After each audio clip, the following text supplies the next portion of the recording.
Subscribe करें और देखें एक दिल दहला देने वाली हॉरर स्टोरी। बिना घबराए बेल आइकन प्रेस करना ना भूले। इस कथा के लेखक है धीरज कुमार। सालों के रात के 2 बज रहे थे। एक 30-35 साल की औरत सुनसान रास्ते पर ऑटो का इंतजार कर रही थी। तभी उसी रास्ते पर एक ऑटो आ गया। जैसे ही उस औरत ने हवा में हाथ लहराया, वैसे ही ऑटो ड्राइवर ने ऑटो उसके पास जाकर रोक दी। कहाँ जाना है मैडम? ऑटो ड्राइवर ने उस औरत से पूछा। अवंती नगर औरत ने उत्तर दिया। ऑटो ड्राइवर ने अपना मोबाइल निकाला और मैप पर नगर की तलाश की, क्योंकि वह शहर में नया ही आया था और वह पहले कभी अवंती नगर की ओर नहीं गया था। अवंती नगर वहां से 7 किलोमीटर की दूरी पर था। भाड़ा 300 होगा मैडम? ऑटो ड्राइवर ने औरत से पूछा। क्या 300 भैया? 300 बहुत ज्यादा है, 200 में छोड़ दो, उस औरत ने ऑटो ड्राइवर से कहा। ऑटो ड्राइवर ने उस औरत को सिर से पैर तक देखा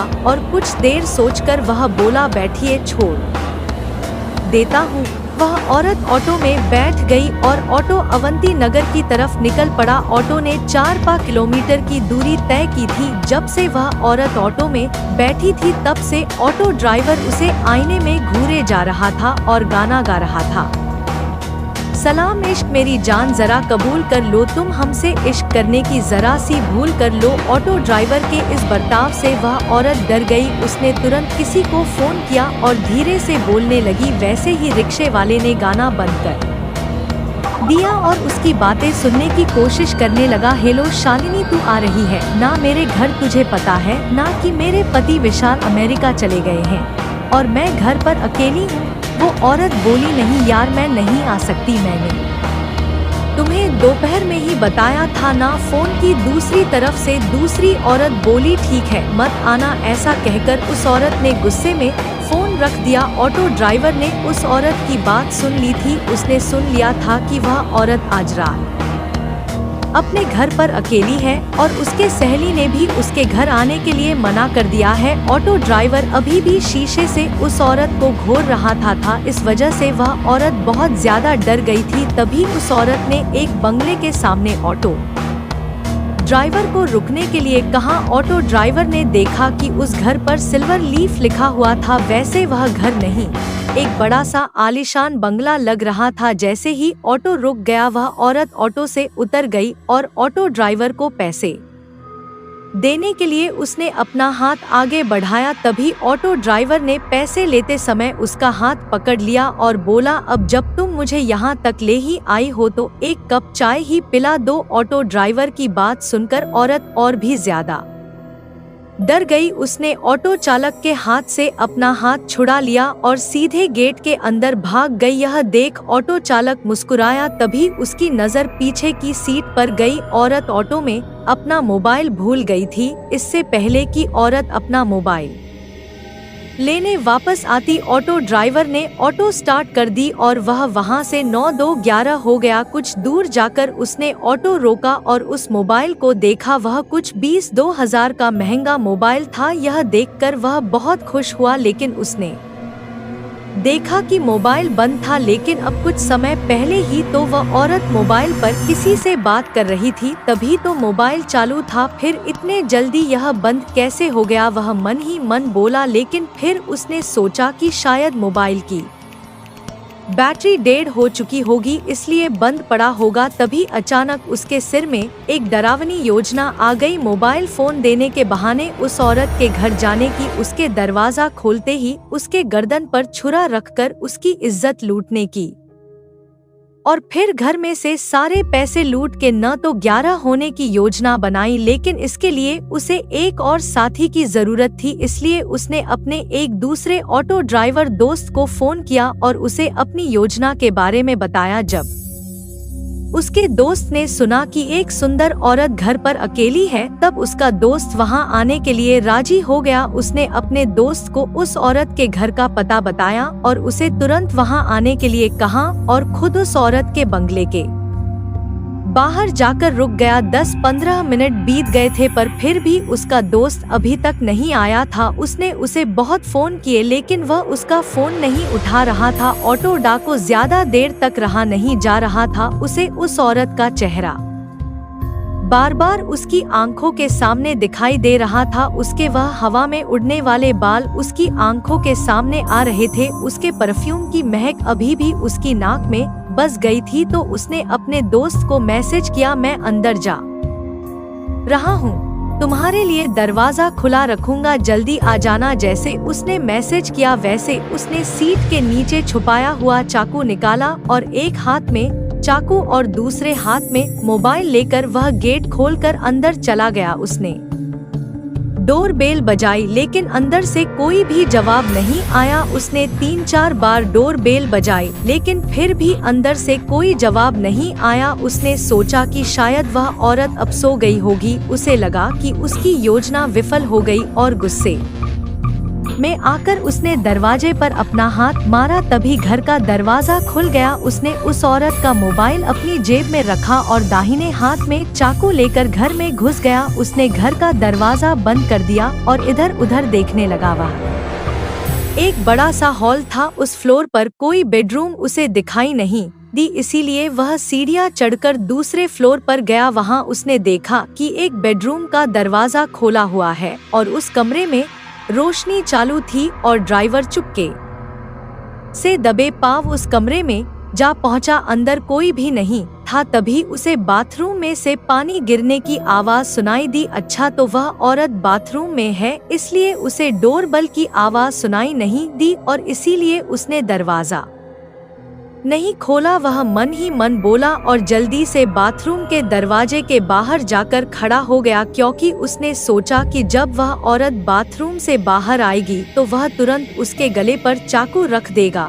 और फिर बड़ी आसानी से उसकी इज्जत लूट लेगा। तभी अंदर से दरवाजे की कुंडी खुलने की आवाज आई। ऑटो ड्राइवर हाथ में चाकू पकड़कर सतर्क हो गया, क्योंकि वह औरत अब बाहर आने वाली थी। लेकिन 2 मिनट बीते, 4 मिनट बीती पर वह औरत अभी तक बाथरूम से बाहर नहीं आई थी। आखिरकार ऑटो ड्राइवर ने बाथरूम की दरवाजे को अंदर धकेल दिया। जैसे ही उसने दरवाजा अंदर धकेला वैसे ही उसकी नाक में सड़े हुए मांस की बदबू घुस गई। उसने अपने बाएं हाथ से अपनी नाक बंद कर ली और बाहर से बाथरूम में झांक कर देखा और सामने का नजारा देख उसके पैरों तले जमीन खिसक गई। डर के मारे वह थर थर कांपने लगा, क्योंकि बाथरूम के बाथ टब में 8-10 लाशों का एक ढेर था। वह डर की मारे पीछे हटने ही वाला था। तभी उस औरत ने पीछे से आकर ऑटो ड्राइवर की कमर में लाग मारी और वो बाथरूम में जा गिरा। ऑटो ड्राइवर बाथरूम में गिरते ही उस औरत ने झट से बाथरूम का दरवाजा बंद कर दिया। जैसे ही ऑटो ड्राइवर ने उसकी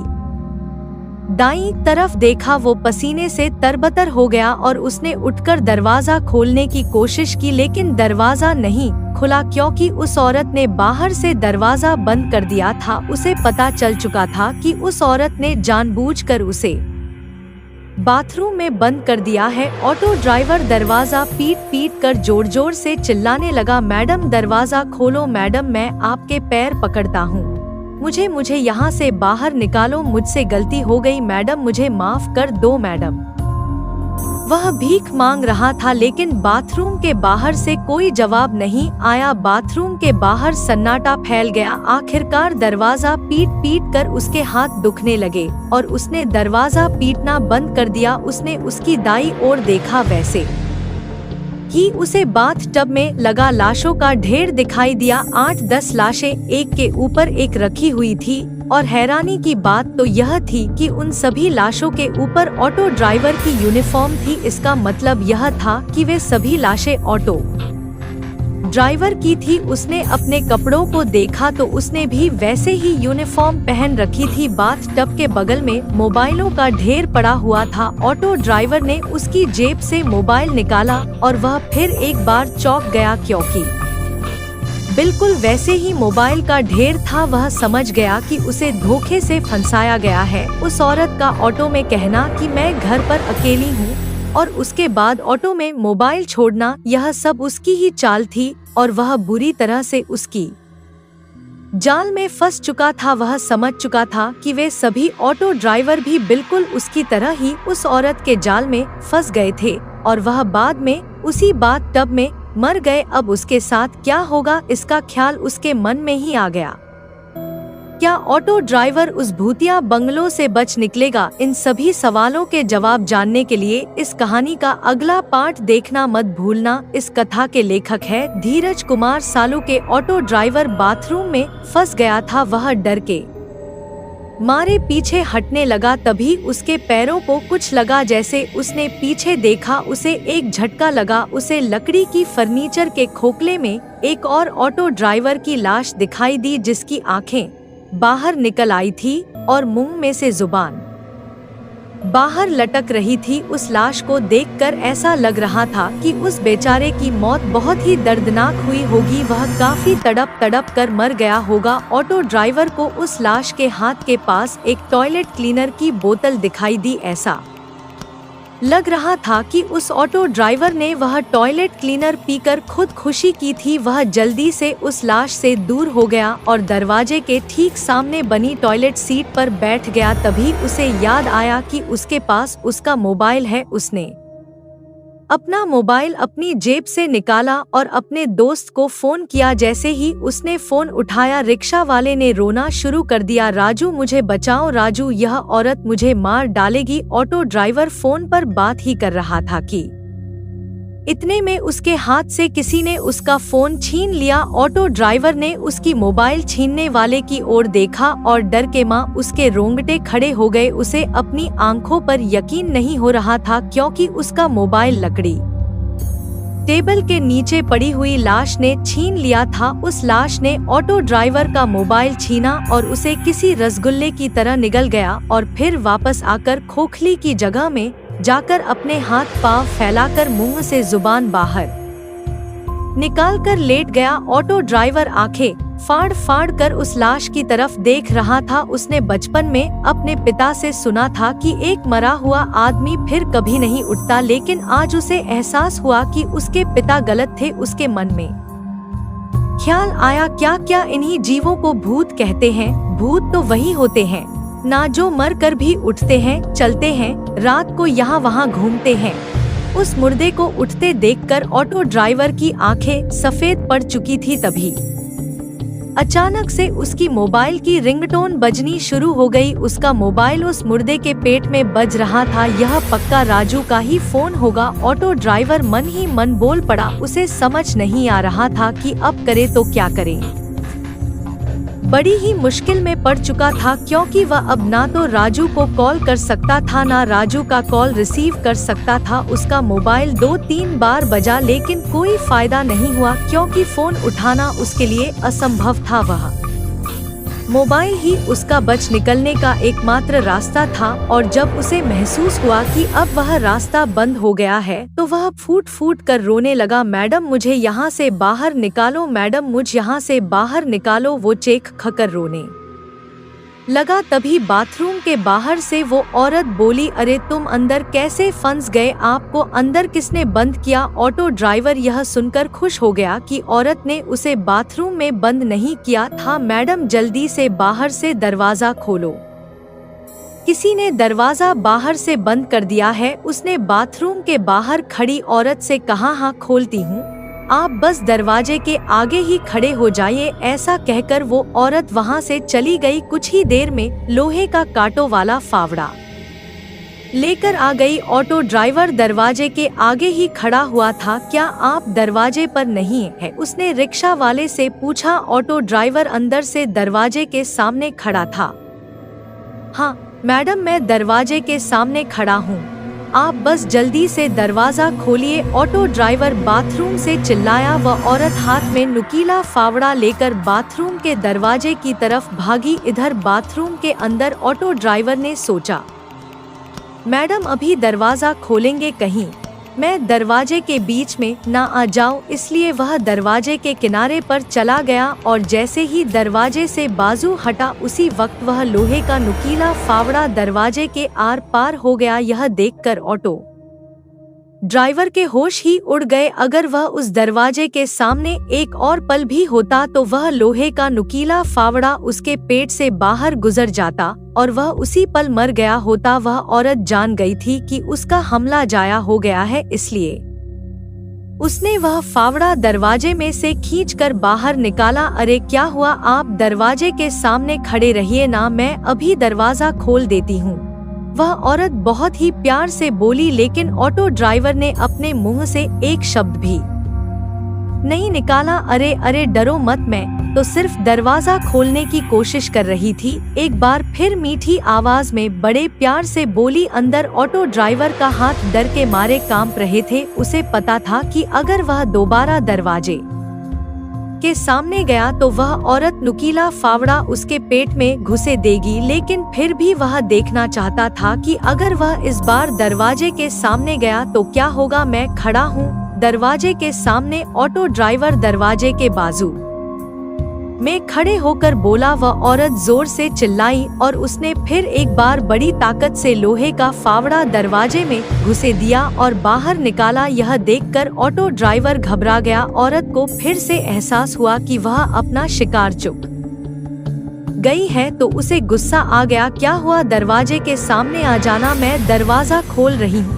ऑटो ड्राइवर को समझ नहीं आ रहा था कि अब क्या करे। नहीं रहने दो, मैं अंदर ही ठीक हूँ, आप दरवाजा मत खोलना, ऑटो ड्राइवर ने उस औरत से कहा। वैसे वह औरत गुस्से से लाल हो गई और उसने अपने हाथ में से फावड़ा नीचे फेंक दिया। ठीक है, तो तुम बाहर नहीं आना चाहते तो मैं ही अंदर आ जाती हूँ, वह औरत ने डरावनी आवाज में ऑटो ड्राइवर से कहा और वह दरवाजा खोलने लगी। ऑटो ड्राइवर ने सोचा कि अगर वह अंदर आ गई तो ना जाने उसके साथ क्या करेगी, क्योंकि उस औरत के सर पर खून सवार था। तभी उस औरत ने दरवाजे को अंदर धकेल दिया।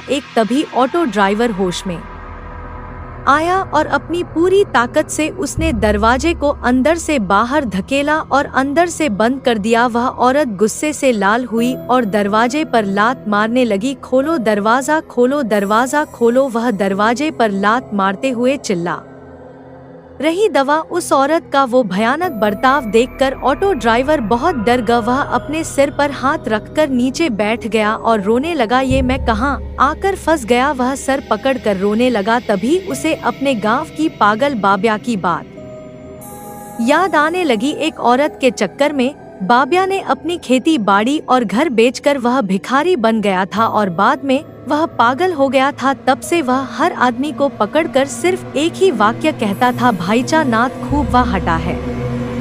मतलब औरत की लत बहुत खराब है। लेकिन तभी ऑटो ड्राइवर उसे हर वक्त कहता कि वह मर्द है, क्या जिसे औरत की लत ना हो, ऐसी जिंदगी से तो मौत अच्छी। और आज वह एक औरत की वजह से ही मौत के सामने खड़ा हुआ था। बाया सही कहता था, बाईचा नाथ खूब वाइट। सो उसने खुद से ही कहा। वह टॉयलेट सीट पर अपना सिर रखकर सोच रहा था। इतने में उसे एक ऑटो की आवाज सुनाई दी। उस घर के सामने एक ऑटो आकर खड़ा हो गया था। उसे पता चल गया था कि वह उसका दोस्त राजू ही था जो ऑटो में आया था। राजू तू आ गया है? वो उठकर जोर जोर से राजू का नाम लेकर चिल्लाने लगा, राजू राजू मैं इस घर में हूँ, इस औरत ने मुझे बाथरूम में कैद कर दिया है, राजू राजू। तभी उस औरत ने दरवाजे पर जोर से लात मारी, चुप बैठ वरना तेरे मुंह में फावड़ा घुसे दूंगी। उसने रिक्शा वाले से कहा, नहीं चुप बैठूंगा। ऑटो ड्राइवर थोड़ी हिम्मत दिखाते हुए बोला। तभी औरत ने जोर से दरवाजे पर लात मारना शुरू कर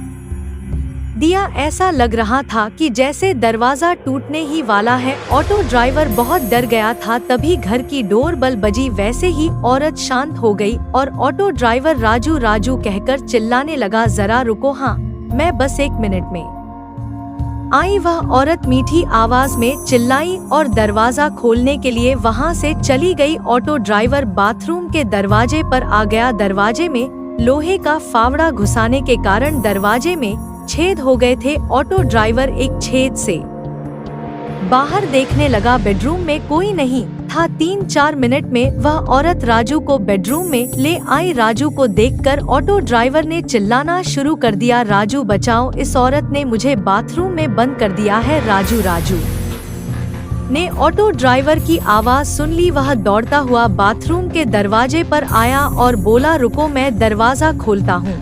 उसने दरवाजा खोलने की कोशिश की लेकिन वो खोल ही नहीं रहा था। इस औरत को मत छोड़ना राजू, इसने मुझे अंदर बंद कर दिया है, इसने मुझे मारने की कोशिश की है, खलास कर डालो इसको। ऑटो ड्राइवर ने बड़े गुस्से में राजू से यह कहा। यह सुनकर राजू गुस्से से लाल हो गया। उसने अपनी जेब से चाकू निकाला और जोर से चिल्लाया। भाई, उसके सिर से खून निकलने लगा। फिर भी राजू उठने की कोशिश करने लगा। उस औरत ने पास में एक टेबल से एक शीशे का फलदान लिया और उसे फिर से राजू के सिर में जोर से पटक दिया और बोली, उप्स, तुम्हें तो लग गई। और एक डायन की तरह हंसने लगी। राजू फर्श पर खून से लथपथ था, वह दर्द से तड़प रहा था। उसके सर में टूटे हुए कांच के टुकड़े घुस गए थे। उसके सर में से सफेद फर्श पर खून बहने लगा था। यह देखकर ऑटो ड्राइवर का दिल दहल गया था। वह जोर जोर से रोने लगा और राजू का नाम लेने लगा। राजू, मेरे दोस्त राजू ही उसकी बच निकलने का आखिरी रास्ता था और वो रास्ता बंद हो चुका था। वो औरत राजू के बगल में बैठ गई और उसने राजू का सिर अपनी गोद में रख लिया और उसके सिर पर हाथ फिरते हुए वो लोरी गाने लगी। सो जा मेरे राजकुमार, तुम हो मेरा सारा संसार। जब से तुम मुझे मिले मेरा जीवन हुआ खुशहाल। जीवन में मेरे रंग भरे तूने ही लाखों हजार। सो जा मेरे राजकुमार, सो जा मेरे राजकुमार। वह लोरी गा रही थी। इतने में अचानक राजू ने अपने पास पड़े चाकू को उठाकर उस औरत के सिर में घोंप दिया। वह औरत चिल्लाई और फर्श पर गिर गई। क्या वह औरत मर गई? क्या घायल राजू जिंदा बच पाएगा? और क्या ऑटो ड्राइवर उस भूतिया बंगलों से बच निकलेगा? इन सभी सवालों के जवाब जानने के लिए इस कहानी का अगला पार्ट देखना मत भूलना। इस कथा के लेखक हैं धीरज कुमार सालू के राजू को जिंदा देखकर ऑटो ड्राइवर बहुत खुश हुआ। उसकी आंखों में खुशी के आंसू आ गए। राजू, मेरे भाई, तू जिंदा है, जल्दी से यहाँ आ और मुझे यहाँ से बाहर निकाल, उसने राजू से कहा। राजू ने अपने हाथों की कोहने को फर्श पर टिका दिया और कोहनी के बल वह बाथरूम के दरवाजे पर आ गया। उसने दरवाजा खोलने के लिए अपना हाथ उठाया, तभी रिक्शा चालक जोर से चिल्लाया, राजू पीछे संगीत देख। और जैसे ही उसने पीछे मुड़कर देखा, उस औरत ने उसके मुंह पर लोहे का फावड़ा दे मारा और राजू का सिर उल्टा हो गया। यह देख ऑटो ड्राइवर का मुंह खुला का खुला रह गया। वो औरत फिर से जिंदा हो गई थी और उसने लोहे के फावड़े से एक ही बार में राजू को मार दिया था। लेकिन यह कैसे हो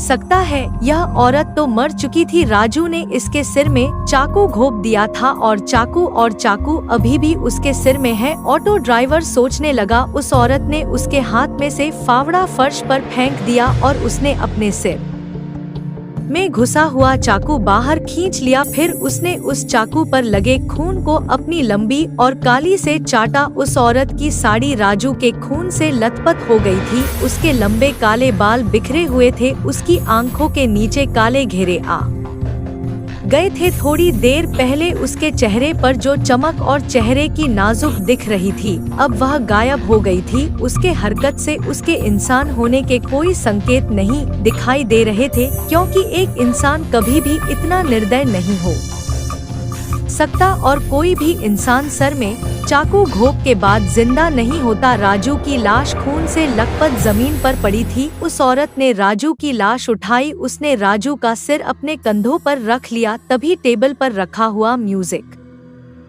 प्लेयर अचानक से चालू हो गया और गाना बजने लगा और उसके बाद वह औरत राजू के लाश के साथ नाचने लगी। वह औरत राजू के लाश के साथ नाच रही थी। यह देख ऑटो ड्राइवर के होश उड़ गए। ऑटो ड्राइवर दरवाजे के पास से हट गया और उसने अपना सिर टॉयलेट सीट पर रख दिया और जोर जोर से रोने लगा, क्योंकि उसने अपना सबसे करीबी दोस्त गंवाया था। अब मैं यहाँ से बाहर कैसे निकलूंगा? वो रोते रोते खुद से ही बोल पड़ा। उसे पता चल गया था कि वो औरत या तो भूत या फिर चुड़ैल है और उस चुड़ैल का मकसद सिर्फ उसकी मौत है। उसने आंखें मद ली और भगवान का ध्यान करने लगा। कुछ देर बाद वह भगवान का ध्यान करते हुए सो गया, लेकिन कुछ ही समय में किसी ने उसे गाल पर जोर से थप्पड़ मार दिया। कौन है? कौन है? ऑटो ड्राइवर नींद से जागते हुए बोला। बाथरूम में चारों ओर देखा, उसके और उसके लाशों के सिवा बाथरूम में कोई नहीं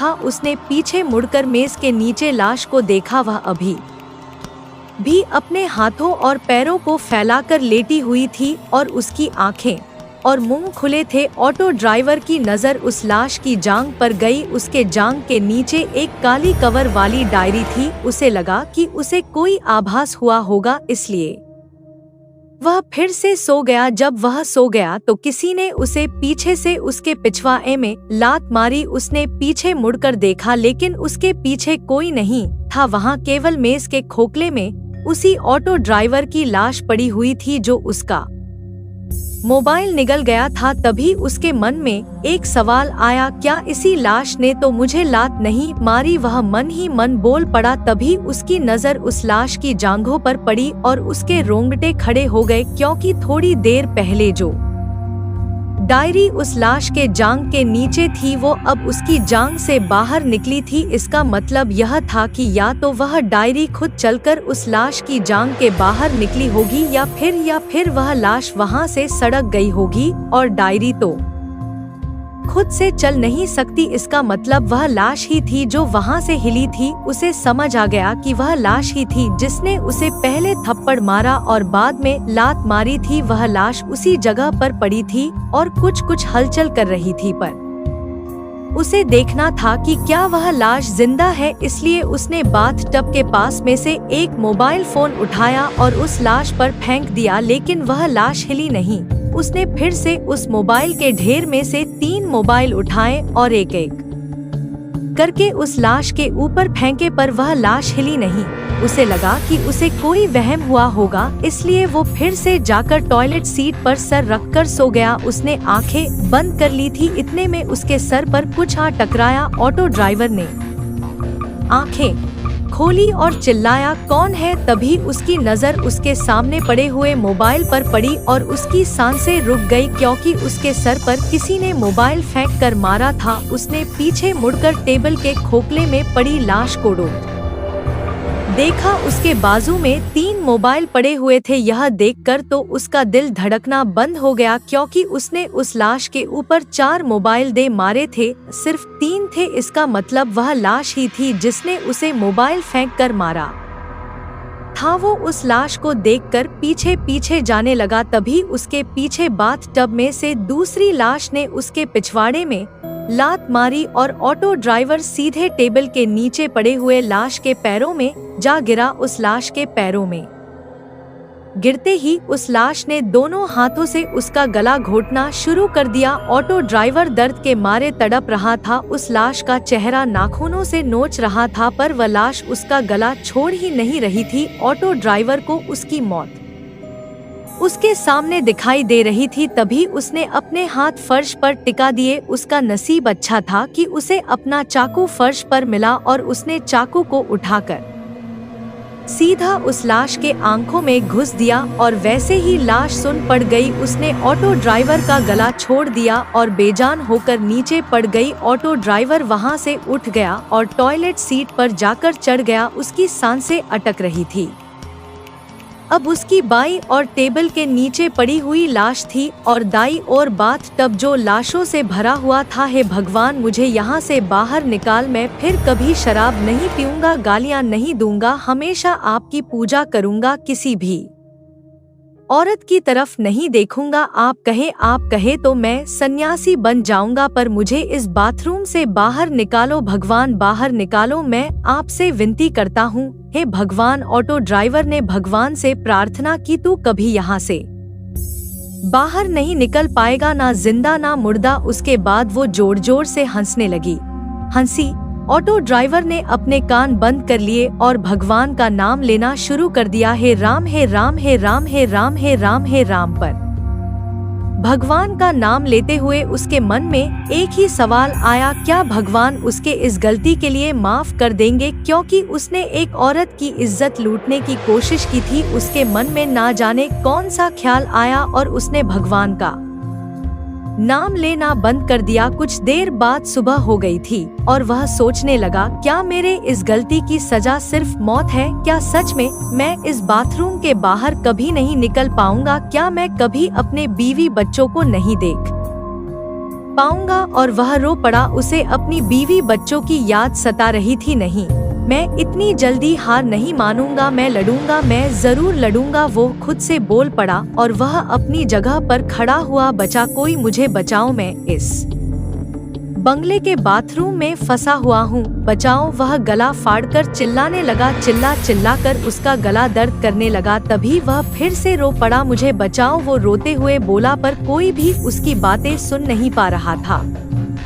आखिरकार वह चुप बैठ गया। तभी उसकी नजर टेबल के नीचे पड़े हुए उस लाश के पास पड़ी हुई डायरी पर पड़ी। उसने उस लाश के पास से डायरी उठाकर खोली। उसने डायरी में नाम पढ़ा, महेश सातारकर। वो शायद उसी की डायरी थी जिसमें वह हर दिन बताए हुए अपने दिन के बारे में लिखा करता था। ऑटो ड्राइवर ने सोचा कि उसने जरूर इस डायरी में लिखा होगा कि वह बाथरूम में कैसे फंस गया था। कुछ पन्ने पलटने के बाद वह एक पेज पर रुक गया। उस पेज की शुरुआत में ऑटो ड्राइवर ने लिखा था, मुझे पता है किसी न किसी दिन मेरी डायरी कोई ऑटो ड्राइवर द्वारा पढ़ी जाएगी। मेरा नाम महेश सातारकर है और मैं कोई ऑटो ड्राइवर नहीं हूँ, मैं एक पत्रकार हूँ। यह पढ़कर ऑटो ड्राइवर चौंक गया। अगर वह ऑटो ड्राइवर नहीं बल्कि पत्रकार था तो उसने ऑटो ड्राइवर की यूनिफॉर्म क्यों पहन रखी थी? ऑटो ड्राइवर के मन में सवाल आया। उसने सोचा इसके पीछे कोई ना कोई बड़ा कारण होगा, इसीलिए इस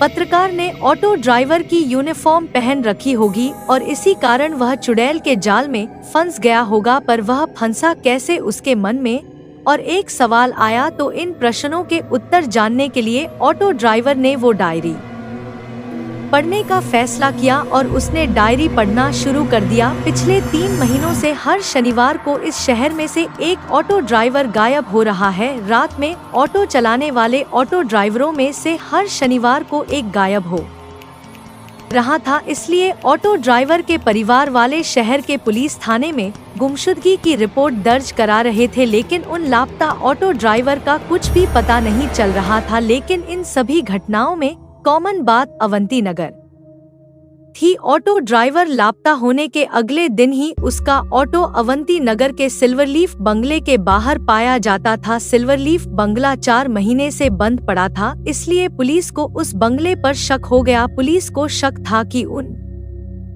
सभी ऑटो ड्राइवरों का किसी साइको ने अपहरण कर लिया है, क्योंकि सभी ऑटो ड्राइवर शनिवार की रात से लापता हुए थे और उनके खाली ऑटो सिल्वरली बंगले के बाहर पाए गए थे। इस वजह से पुलिस ने सिल्वरली बंगले की तलाशी ली, लेकिन उन्हें बंगले में कुछ भी संदिग्ध नहीं मिला, इसलिए पुलिस ने उस बंगले को अन कर दिया। मैं एक पत्रकार था, इसलिए मैंने फैसला किया कि मैं ऑटो ड्राइवरों के लापता होने का कारण जानकर ही रहूंगा और मैंने जांच शुरू की। तब मुझे पता चला कि जो ऑटो ड्राइवर लापता हो गए थे वह रात में गुलाबगंज इलाके में ऑटो चलाते थे, इसलिए मैंने शनिवार की रात को गुलाबगंज इलाके में ऑटो चलाने का फैसला किया। उस शनिवार की रात को 2 बजे मैं गुलाबगंज इलाके में ऑटो चला रहा था, जब मैंने सुनसान रोड के किनारे पर एक औरत को देखा। मैंने ऑटो उसके करीब जाकर खड़ा कर लिया। मैंने उस औरत के चेहरे की तरफ देखा। उसका चेहरा मुझे कुछ जाना पहचाना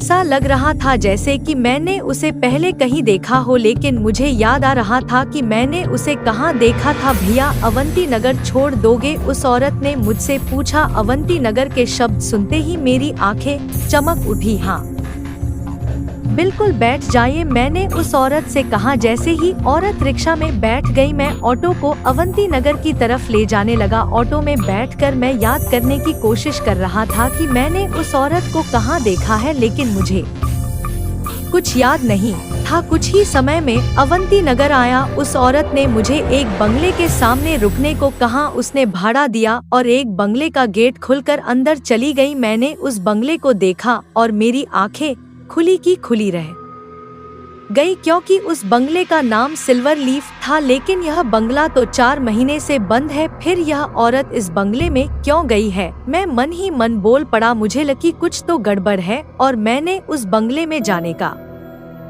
फैसला किया ताकि पता चल सके कि मामला क्या है। तभी अचानक से मेरी नजर पीछे की सीट पर गई। वह औरत ऑटो में अपना मोबाइल भूल गई थी। बस मुझे उस बंगले में घुसने का कारण मिल गया। मैंने मोबाइल लिया और गेट खोलकर बंगले के आंगन में आ गया। मैंने दरवाजे की घंटी बजाई लेकिन कोई भी दरवाजा नहीं खोल रहा था, इसलिए मैंने दरवाजे को थोड़ा सा धक्का दिया और यह क्या, अचानक दरवाजा खुल गया। औरत शायद गलती से दरवाजा बंद करना भूल गई थी। मैडम जी, मैंने अंदर आते उस औरत को आवाज दी, तभी मैंने उस औरत के चिल्लाने की आवाज सुनी। दूसरी मंजिल के एक बेडरूम से वह चीखने की आवाज आई थी, इसलिए मैं दूसरी मंजिल के उस बेडरूम की तरफ भागा, लेकिन मैंने देखा कि बेडरूम खाली था। तभी एक बार फिर से औरत जोर से चीखी। वह चीख वॉशरूम से आई थी, तो मैं दौड़कर वॉशरूम का दरवाजा खोलकर वॉशरूम में घुस गया और सामने का नजारा देखकर मेरे पैर तले जमीन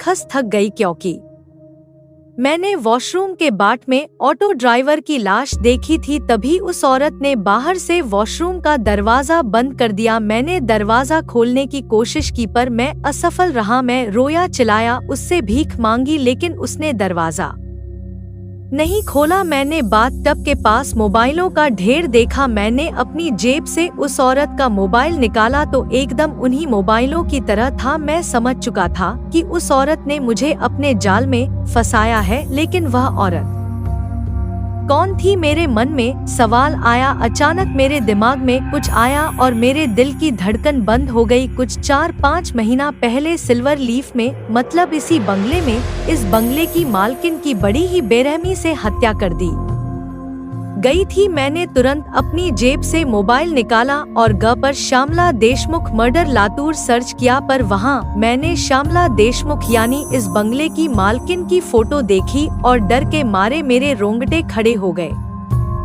क्योंकि जिस औरत ने मुझे इस वॉशरूम में बंद कर दिया, उस औरत का चेहरा और इस बंगले के मालकिन के चेहरे से मेल खा रहा था। पर यह कैसे मुमकिन है? यह औरत तो 5 महीने पहले ही मर गई थी। मैं मन ही मन बोल पड़ा और इस तरह से मुझे पता चल गया कि वह औरत भूत है। वह जरूर अपनी मौत का बदला लेने के लिए ऑटो ड्राइवरों को अपने जाल में फंसाकर उन्हें मार डालती रही थी। यह बात सभी लोगों को पता होनी चाहिए थी, इसलिए मैंने अपने दोस्त को कॉल किया, पर उसके फोन उठाने से पहले ही टेबल के खोखले में लेटी एक लाश ने मेरा मोबाइल निकल लिया। मैं वह देखकर बहुत ज्यादा डर गया था, पर उसके बाद मुझे उस लाश की आदत सी पड़ गई थी। जैसे ही रात में सोने की कोशिश करता, वह लाश मुझे कभी थप्पड़ मारती तो कभी लात मारती थी। सुबह होते ही वह लाश ठंडी पड़ जाती थी। दिन के समय तो कुछ भी हरकत नहीं करती थी, इसलिए मैंने दिन में ही सोने का फैसला किया। रात होते ही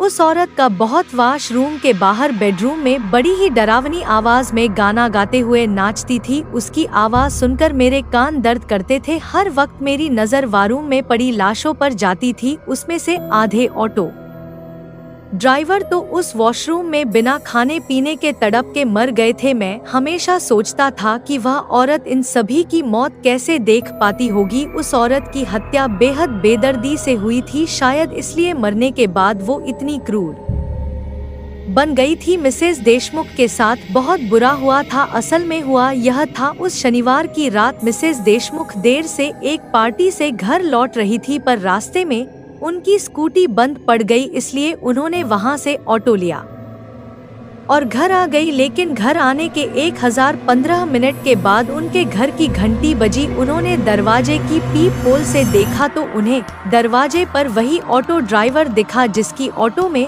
वह घर आई थी। क्या हुआ भैया, आप यहाँ क्यों आए हो? उन्होंने घर के अंदर से ही रिक्शा वाले से पूछा। मैडम, आप अपना मोबाइल ऑटो में भूल गई थी, इसलिए मैं आपको लौटाने आया हूँ। लेकिन मिसेस देशमुख उस रात घर पर अकेली थी। उनके पति काम के सिलसिले में विदेश गए हुए थे। सास का पहले ही निधन हो चुका था और कुछ देर पहले वो ऑटो ड्राइवर शीशे में उन्हें गंदी नजर से देख रहा था, इसलिए उन्हें इतनी रात एक ऑटो ड्राइवर के लिए दरवाजा खोलना ठीक नहीं लगा। भैया, अब मोबाइल दरवाजे के बाहर छोड़ दो, मैं कल सुबह बाहर आकर ले लूंगी। ओके मैडम, ठीक है, ऑटो ड्राइवर बोला। उसने मोबाइल दरवाजे के बाहर रख दिया और ऑटो लेकर वहां से चला गया। ऑटो की चले जाने की आवाज सुनकर मिसेस देशमुख ने दरवाजा खोला और वह ऑटो ड्राइवर के जाल में फंस गई। जैसे ही उन्होंने दरवाजा खोला, रिक्शा चालक का एक दोस्त जो वहीं छुपा हुआ था, उसने मिसेस देशमुख की गर्दन पर चाकू रख दिया और बोला, बिल्कुल चुप रहना, अगर आवाज की तो गला काट दूंगा। मिसेस देशमुख डर के मारे चुप बैठ गई और उसने फोन करके ऑटो ड्राइवर को वापस बुला लिया। ऑटो ड्राइवर जानता था कि मिसेस देशमुख मोबाइल लेने के लिए दरवाजा नहीं खोलेंगे। वह जानता था कि जब वह मोबाइल रखकर उनके घर से चला जाएगा तभी मिसेस देशमुख घर के बाहर मोबाइल लेने के लिए आएंगे, इसलिए उसने अपने प्लान में अपने दोस्त को शामिल कर लिया था। उसने दरवाजे की बेल बजाने से पहले ही अपने दोस्त को दरवाजे के बाजू में चाकू लेकर खड़ा करवाया था और सब उसके प्लान के मुताबिक हुआ और मिसेस देशमुख उसके जाल में फंस गई। ऑटो ड्राइवर उसके दोस्त ने मिलकर मिसेस देशमुख से जबरदस्ती की। उसके बाद उन्होंने घर का सारा सोना और पैसे लूट लिए और वहां से जाते समय उन्होंने मिसेस देशमुख के हाथ पर रस्सी से बांध दे, उनके मुंह को कपड़े से बांध दिया और उन्हें वॉशरूम के टब में मरने के लिए फेंक दिया। वहां से भागते समय ऑटो ड्राइवर के दोस्त ने बाहर से घर को ताला लगाया ताकि जब कोई उनके घर आए तो उन्हें ऐसा लगे कि मिसेस देशमुख घर पर नहीं है और वह कहीं बाहर चली गई है। सुबह जब उनकी नौकरानी घर का काम करने के लिए बंगले पर आई तो उसने देखा कि घर के दरवाजे पर ताला लगा हुआ है। उसने मिसेस देशमुख को कॉल किया लेकिन उनका फोन बंद था, इसीलिए वह वहां से चली गई। लगातार 6 दिनों तक काम वाली भाई बंगले के चक्कर काटती रही पर उसे घर का दरवाजा बंद ही दिखाई दिया। 7वें दिन जब मिसेस देशमुख के पति मनोज राव देशमुख विदेश से आए और उन्होंने अपने पास के चाबी से घर का ताला खोला, जब वह फ्रेश होने के लिए वॉशरूम गए तो उन्होंने उनकी पत्नी का शव बाथ टब में पाया। मिसेस देशमुख की 6 दिनों तक भूख और प्यास से मौत हो गई थी। 7 दिनों के भीतर पुलिस ने 2 रिक्शा चालकों को पकड़ लिया। तब पूछताछ में उन्होंने पुलिस को बताया कि उस शनिवार की रात क्या हुआ था। मैं समझ गया कि मैं श्यामला देशमुख की रूह ऑटो चालकों को मारकर अपनी मौत का बदला ले रही थी, क्योंकि शायद उन्हें लग रहा है कि जो उनके साथ हुआ वह किसी और महिला के साथ ना हो, इसलिए वह समाज से ऐसे लोगों को मार रही थी जो औरत की तरफ बुरी नजर से देखते हैं और उनके साथ उल्टी सीधी हरकत करने की कोशिश करते हैं। मैं चिल्ला चिल्लाकर मिसेस श्यामला देशमुख की आत्मा को समझाने की कोशिश कर रहा था कि मैं कोई ऑटो ड्राइवर नहीं बल्कि मैं एक पत्रकार हूँ और मैं किसी बुरी नियत के साथ यहाँ नहीं आया था। लेकिन उस आत्मा को मेरी किसी भी बात से कोई फर्क ही नहीं पड़ रहा था। वह कभी यहाँ से बाहर नहीं निकल पाएगा, ना जिंदा ना मुर्दा। मुझे इस बाथरूम में बंद हुए 4 दिन बीत चुके हैं। भूख प्यास से मेरा शरीर कमजोर हो चुका है। अब तो जैसे मेरे जीने की इच्छा ही खत्म हो रही है। इस डायरी में अपना दर्द बांटकर थोड़ा अच्छा महसूस होता है। बस एक उम्मीद के साथ जी रहा हूँ कि वह दरवाजा खुल जाए और मैं वहाँ से भाग जाऊँ। मुझे मेरी बीवी बच्चों की बहुत याद आती है। मैंने लाख कोशिश की पर वह मजबूत दरवाजा नहीं खुला। प्यास से मेरा गला पूरी तरह सूख चुका है। मैं रो रहा हूँ लेकिन मेरे आंसू तक खत्म हो चुके हैं। नल से लगातार काला पानी बह रहा है जिससे गंदी बदबू आ रही है। मैं मन ही मन सोच रहा हूँ, आखिर मेरी क्या गलती है, क्यों मैं इस मौत के भंवर में फंस गया हूँ। तभी मेरे मन में ख्याल आया, मिसेस श्यामला देशमुख भी ऐसे ही मौत के जाल में फंस गई थी। उनकी भी क्या गलती थी। आज 5 दिन हो चुके हैं। अब मैं भूख प्यास बर्दाश्त नहीं कर पा रहा हूँ।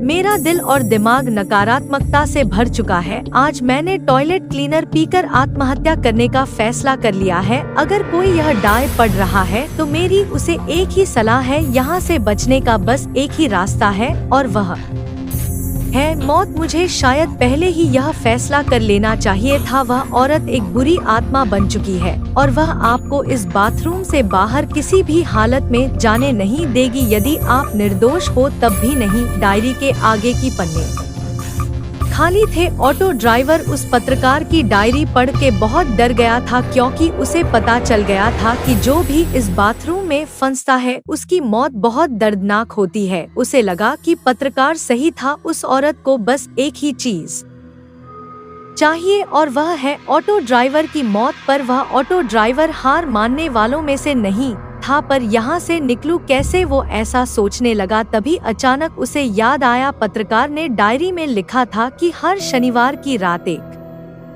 ऑटो ड्राइवर इस बाथरूम में फंस जाता है। मैं भी शनिवार की रात को ही फंस गया था, यानी कि अब इस बाथरूम का दरवाजा अगले शनिवार की रात को कोई ऑटो ड्राइवर ही खोलेगा। जब कोई ऑटो ड्राइवर इस बाथरूम का दरवाजा खोलेगा तभी मुझे यहाँ से भागने का मौका मिलेगा, और अगर वो औरत ने मुझे रोका तो मैं वो ऑटो ड्राइवर मिलके उसका सामना करेंगे। मुझे कुछ भी करके इस आने वाले शनिवार तक यहाँ मुझे जिंदा रहना होगा, उसने अपने आप से कहा। और वह शनिवार की रात देखने लगा। ऑटो ड्राइवर को फंसे हुए अब 5 दिन हो चुके थे। पिछले 5 दिनों से उसने कुछ भी नहीं खाया था। बिना पानी के उसका गला सूख गया था। उसने सोचा भूख के मारे कहीं मेरी मौत ना हो जाए, पर क्या खाऊं।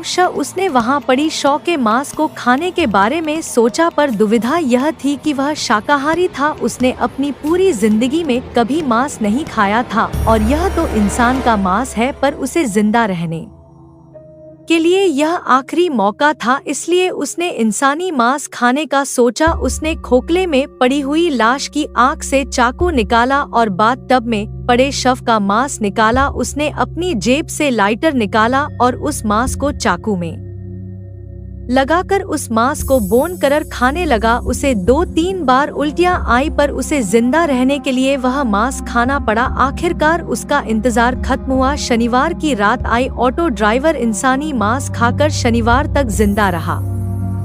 उसने घड़ी में देखा तो रात के 2 बजे थे। वह औरत पक्का नई शिकार के लिए निकल गई होगी, उसने अंदाजा लगाया, क्योंकि वो भी रात के 2 बजे के आसपास उससे मिला था। वो औरत गुलाब रोड पर ऑटो की राह देख रही थी। तभी वहां एक ऑटो आई। ऑटो ड्राइवर ने पूछा कहाँ जाना है। मैडम अवंती नगर, उस औरत ने कहा। अवंती नगर सुनते ही ऑटो ड्राइवर थोड़ा डर गया, क्योंकि उसे पता था कि गायब हुए ऑटो ड्राइवर्स की ऑटो रिक्शा दूसरे दिन अवंती नगर के कोई सिल्वर लीफ बंगले के बाहर मिलते थे। उसने मन ही मन कुछ सोचा और कहा नहीं मैडम अंती नगर मैं नहीं आऊंगा। उसने औरत से कहा अरे मुझे पता है भैया कि आप क्यों मना कर रहे हो, पर क्या आपको मैं कोई अपराधी लग रही हूँ? मेरी स्कूटी बंद पड़ी है, रात के 2 बजे हैं और मुझे घर जाना है। काफी देर हो गई है और आज घर पर मैं अकेली हूँ। आप अगर घर नहीं छोड़ेंगे तो मैं घर कैसे जाऊंगी? वह औरत ऑटो ड्राइवर से बोली। यह सुनकर ऑटो ड्राइवर को उस औरत पर दया आ गई। इंसानियत के नाते उसने कहा ठीक है मैडम बैठिए। वो औरत ऑटो में बैठ गई और ऑटो अवंती नगर की ओर चल पड़ा। यहाँ बाथरूम में बैठकर ऑटो ड्राइवर उस औरत और दूसरे ड्राइवर की राह देख रहा था। तभी उसे बंगले के बाहर किसी ऑटो रुकने की आवाज आई और थोड़ी देर बाद उसे ऑटो जाने की आवाज आई। उसे पता था उस औरत ने ऑटो में मोबाइल छोड़ा होगा और ऑटो ड्राइवर उसे देने वापस यहाँ आएगा। थोड़ी देर बाद वही हुआ। उसी बंगले के बाहर ऑटो रुकने की आवाज। वो ऑटो ड्राइवर ईमानदार था, इसलिए वो मोबाइल देने वापस आया था। उसने बंगले की ओर देखा, उस पर लिखा था देशमुख वेला। उसे लगा कि उसे सिल्वर लीफ बंगले से खतरा है, ना कि देशमुख विला से, इसलिए उसने बंगले के अंदर जाने का निर्णय लिया। उसने 2-3 बार डोरबेल बजाई पर अंदर से कोई आवाज नहीं आई। उसे लगा शायद वह औरत सो रही होगी। तभी किसी के चिल्लाने की आवाज आई, बचा कोई तो बचाओ मुझे, मैं इस बाथरूम में बस गया हूँ। बाथरूम से ऑटो ड्राइवर चिल्लाने लगा। बंगले के अंदर से आने वाली आवाज सुनकर नया ऑटो ड्राइवर सावधान हो गया और उसने दरवाजे पर हाथ मारा तो दरवाजा खुला था। उसे लगा कुछ तो गड़बड़ है, इसलिए वो अंदर की तरफ चला गया। तभी उसे बाथरूम में फंसे ऑटो ड्राइवर की आवाज आने लगी, बचाओ बचाओ, मैं ऊपर वाले कमरे के बाथरूम में फंस गया हूँ, बचाओ बचाओ। नया ऑटो ड्राइवर दौड़ते हुए उस बाथरूम की ओर गया, जल्दी दरवाजा खोलो, मुझे यहाँ से बाहर निकालो, उस औरत ने मुझे इस बाथरूम में बंद कर दिया है, जल्दी खोलो। हाँ हाँ, 1 मिनट। ऐसा कहकर नए ऑटो ड्राइवर ने दरवाजा को खोला और दरवाजा खोलते ही उस औरत ने नए ऑटो ड्राइवर को पीछे से लात मारी और वह नया ऑटो ड्राइवर भी बाथरूम में गिर गया और वह तभी उस औरत ने बाहर से दरवाजा बंद कर दिया। नया ऑटो ड्राइवर बाथरूम में लाशों के ढेर को देख जोर जोर से चिल्लाने लगा। अब वह जान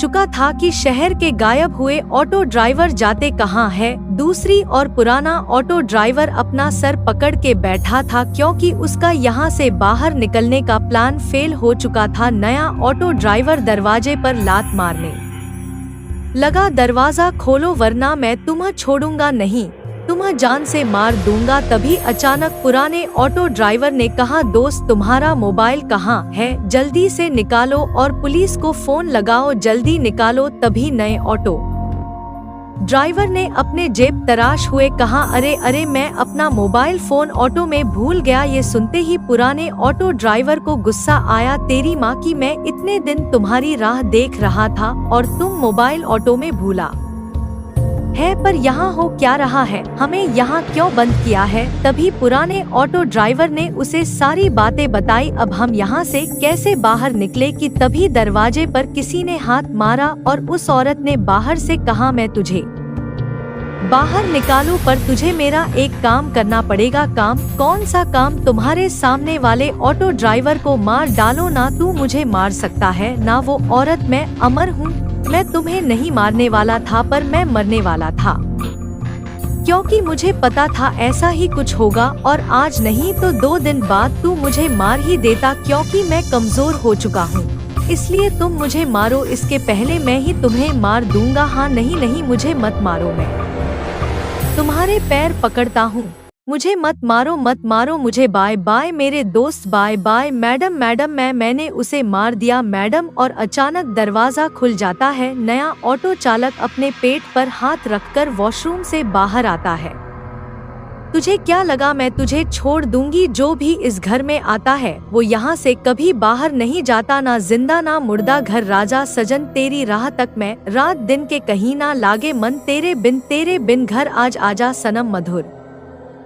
चांद में हम तुम मिले तो बिरान में आ जाएगी बहार, झूमेगा आसमान। तभी अचानक रास्ते के किनारे उसे एक औरत दिखी। उसने औरत के पास आकर ऑटो रोका। कहाँ जाना है? अवंती नगर। यह सुन ऑटो ड्राइवर को डर के मारे पसीना आ जाता है। नहीं मैडम, ऑटो नहीं जाएगा वहाँ, प्लीज छोड़ दो ना, आज मैं अकेली हूँ, घर पर नहीं, ऑटो नहीं जाएगा। ऐसा कहते हुए ऑटो ड्रा वहाँ से चला जाता है। कुछ दूर जाने के बाद वह सोचता है, यह कैसे मुमकिन है, यह औरत तो 4-5 महीने पहले मर चुकी थी। तभी अचानक उसे गाना सुनाई देने लगता है, घर आजा सजन तेरी राह थक मैं। रातन ड्राइवर बैठी हुई वही गाना गा रही थी, घर नहीं आओगे तो ऐसा ही होगा। एंड वेलकम हूँ। यह कहानी आपको अच्छी लगी हो तो हमें सब्सक्राइब करें।